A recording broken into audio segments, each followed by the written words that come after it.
In the Philippines, we now turn our attention to a grave report. The recent siege of a tourist bus in the capital, Manila, ended in tragedy with the death of 8 Hong Kong tourists. The injured passengers were sent to 3 hospitals. After some communication with the hospital staff, Tzu Chi volunteers were finally allowed to visit the victims and provided emotional support. Before the 8 bodies of the deceased were flown back to Hong Kong Wednesday afternoon, the volunteers arrived at the funeral parlor to chant Buddhist prayers. Early in the morning, around a dozen Tzu Chi volunteers gather at the hospital for the second day. We're waiting. Yesterday, our brothers and sisters came, but they weren't allowed in. The doctors were afraid the victims would be too emotional.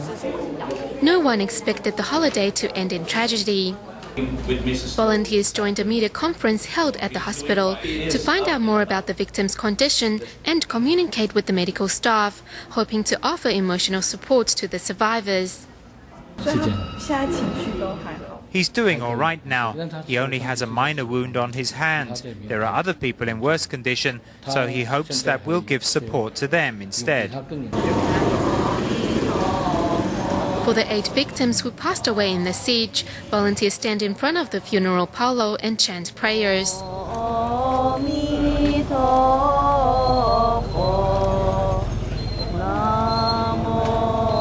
Also from Hong Kong, volunteer Huang Zhenzhen gives her condolences through prayers.